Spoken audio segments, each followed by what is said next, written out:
Being reunited with those you love is one of the happiest experiences on earth. The familiar face, the reassuring voice, the comforting embrace.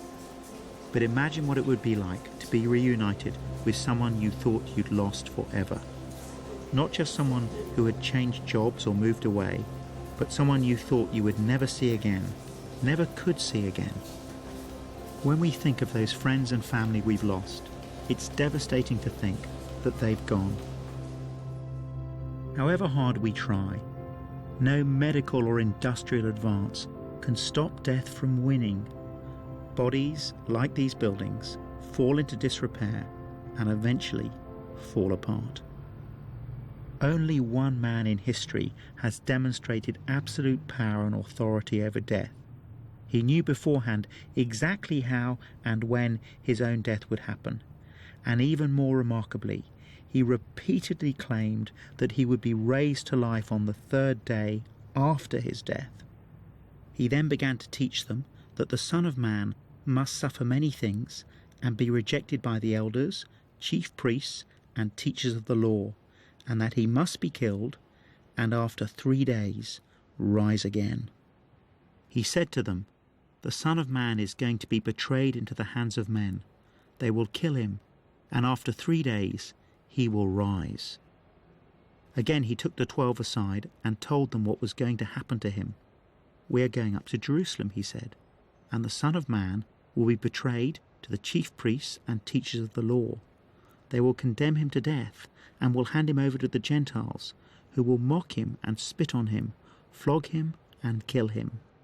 3 days later, he will rise." So much hangs on this, because if Jesus was right in advance about his own resurrection from death, then it means he's trustworthy. He's not a liar and he's not a lunatic. It proves that we can trust him. It also proves that there is genuine hope in the face of death. If Jesus really was raised from death, then we can be too.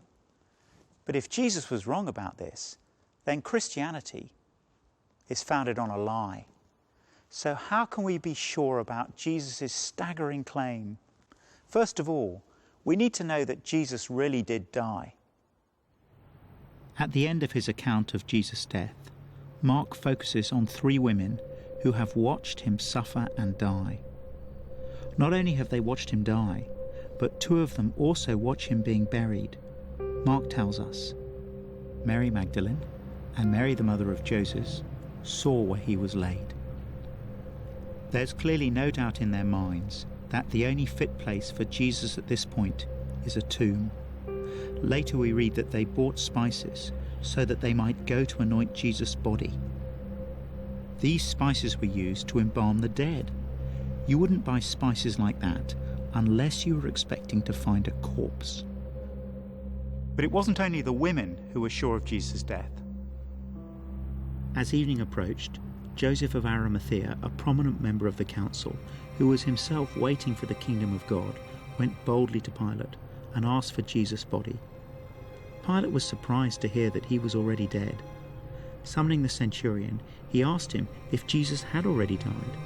When he learned from the centurion that it was so, he gave the body to Joseph. It was unusual for crucifixion to result in death so quickly, so the Roman governor, Pontius Pilate, questions the centurion. The centurion confirms that yes, Jesus was already dead. Now the Romans had many talents, but when it came to killing people, they were experts. If a centurion said someone was dead, he really was dead. Satisfied with the centurion's words, Pilate gives Joseph permission to remove the body from the cross. So Joseph bought some linen cloth, took down the body, wrapped it in the linen, and placed it in a tomb cut out of rock. Then he rolled a stone against the entrance of the tomb.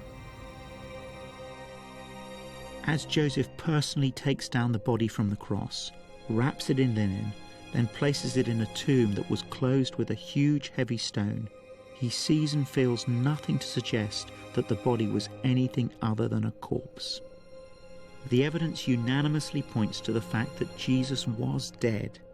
The disciples believed they would never again see Jesus alive.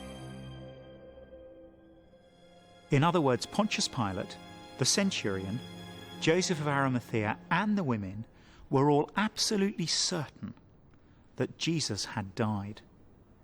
The evidence unanimously points to the fact that Jesus was dead. The disciples would never see Jesus again. But Mark's Gospel doesn't end there. He records what happens 36 hours after Jesus' death, very early on Sunday morning.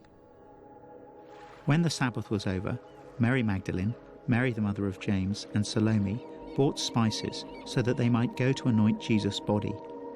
Very early on the first day of the week, just after sunrise, they were on their way to the tomb, and they asked each other, "Who will roll the stone away from the entrance of the tomb?" Once the Jewish holy day is over, the women return to the tomb where they'd seen the body being buried just 36 hours earlier.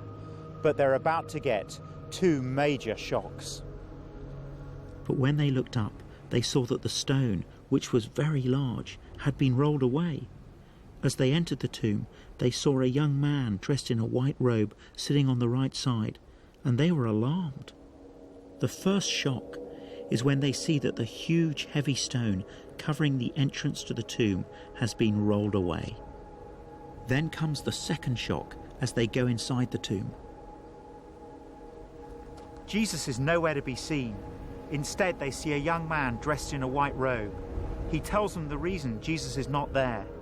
"Don't be alarmed," he said. "You are looking for Jesus the Nazarene, who was crucified. He has risen." "He is not here. See the place where they laid him. But go, tell his disciples and Peter, he is going ahead of you into Galilee. There you will see him, just as he told you." The one they thought was lost to them forever, the one they thought they would never see again, was waiting for them in Galilee, the place they had first met him, where everything started. Other biblical accounts tell us there were at least 10 separate occasions when Jesus appeared to his disciples after his death. We also read that more than 500 people saw him at the same time, and this was no ghost or hallucination. He had a physical body that could eat and drink, that could be talked to and touched. As the years passed, many of the disciples ended up joyfully dying for their faith, simply because they knew beyond any doubt that Jesus was indeed raised from death. They had seen it with their own eyes, and no threat or torture could make them deny what they knew was true. They had seen firsthand that Jesus had triumphed over death, so death no longer had any fear for them or any power over them. But Mark is under no illusions about the outrageousness of this claim. He doesn't gloss over the struggle to believe what has just happened. In fact, he says this: "Trembling and bewildered, the women went out and fled from the tomb. They said nothing to anyone because they were afraid." Even though Jesus had told them repeatedly in advance that it was all part of the plan, it's still too much for them to fully understand or accept. And it may be that it's a struggle for you too. The temptation may be to forget all the evidence we've seen about who Jesus is and what he said he would do. Like the women, our instinct may be to run away from the resurrection and say nothing to anyone. But just as death was not the end for Jesus, so it won't be the end for us. Remember the words of the young man in the tomb. He told the women to tell the disciples, "He is going ahead of you into Galilee. There you will see him, just as he told you." You see, it's not only the disciples who will see the risen Jesus. You will see him too. Acts 17 verse 31 tells us, "For God has set a day when he will judge the world with justice by the man he has appointed. He has given proof of this to all men by raising him from the dead." In other words, there will be a day of judgment for all of us. The resurrection guarantees that one day we will all be raised physically from the dead, and Jesus will be our judge on that day. The only question is, are we ready to meet him? One man who certainly was not ready was Peter, the fisherman from Galilee who had been one of Jesus' closest disciples, the one who guided Mark as he wrote his book. Peter was the disciple who had earlier criticized Jesus for predicting his own death and resurrection. who had fallen asleep when Jesus had told him to keep watch, who had told Jesus, "Even if I have to die with you, I will never disown you," and then, that same night, had denied even knowing Jesus, not once, but 3 times. We know that Peter felt the terrible weight of his own sin. Mark tells us that as soon as he disowned Jesus for the 3rd time, Peter remembered the word Jesus had spoken to him, "Before the rooster crows twice, you will disown me 3 times." And he broke down and wept. Peter wept because he knew his sin had finally caught up with him, and there was nothing he could do to put it right. But remember the words spoken by the man in the empty tomb after Jesus is raised. "Go, tell his disciples and Peter, he is going ahead of you into Galilee. There you will see him, just as he told you." It's a beautiful detail. Having died to pay for sin, and having risen from death to prove that sin was truly paid for, Jesus wants Peter to know that he is included. If he would only trust Jesus, then all of his sin, every denial, every failure to love God as he should, would be fully and finally forgiven. The friends would be reunited. One of the first funerals I ever took was for a professional musician called Stuart Spencer, who died of leukemia in his late 30s. I saw him 3 days before he died, and I'll always remember my last visit to him. I was feeling emotional, and without thinking I just said, "Stuart, what's it like to die?" And I'll never forget his answer. He looked at me very calmly and said, "Rico, Christ has risen." The resurrection may be precious to you, but I'm going to stand before God in a few days' time. Do you have any idea how precious it is to me? You see, Stuart knew he was a sinner, just like Peter, just like you and me. But he also knew for certain that Christ had died and risen for sinners.